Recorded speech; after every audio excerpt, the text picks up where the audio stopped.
Dobrý deň prajem všetkým.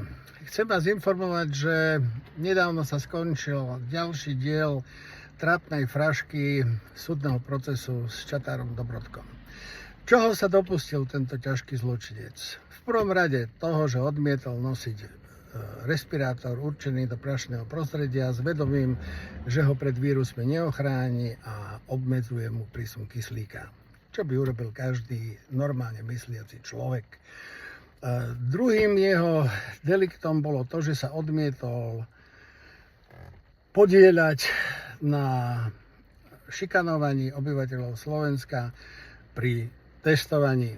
Vysvetlil svojmu nadriadenému, že poveriť príslušníka ozbrojených síl zvláštnou úlohou so zbraňou v ruke môže v krízových situáciách len vrchný veliteľ ozbrojených síl a tým je prezident republiky, čo sa nestalo. Keď sa advokát obžalovaného spýtal svedka bývalého nadriadeného Čatára Dobrodku, či sa aspoň nezamyslel nad argumentmi svojho podriadeného, odpovedal, že nevidel dôvod.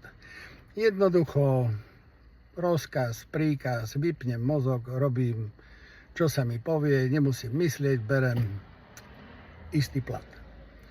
To je smutný obraz niektorých vojakov z povolania. Samozrejme, že sa to netýka všetkých. Dnes vypovedali na súde ďalší traja podobní intelektuáli vo veľmi podobnom duchu. Nemyslieť, vykonať, čo sa povie, čo sa rozkáže. Kašľať na to, že kolega bude sedieť 15 rokov v pase, mňa sa to netýka, veď to je jeho problém. Mal počúvať ako ja, mal si zakryť dýchacie cesty, mal plniť príkazy. Tak mu treba. Ja si ale nemyslím, že mu tak treba a bolo by na čase, aby sme sa prebrali a podporili tak Čatára Dobrodku, ktorému hrozí 15-ročný trest odňatia slobody za nič, ako aj kapitána Dobrodku, ktorý bude mať pojednávanie v decembri Piešťanoch za to, že ho prepnutý psychopatický policajt dobil taktickými rukavicami a ešte mal drzosť povedať, že tie rukavice mal na to, aby sa neinfikoval. Súd doteraz nepripustil dôkazy v podobe videí, ktoré kolujú celý čas na internete a je ich plno. Z tých videí je zrejmé, že tí ľudia nič neurobili a policajt, ktorý to spáchal, má opäť tú drzosť obviniť ich z útoku na verejného činiteľa. Tento človek krivo prisahal pred súdom.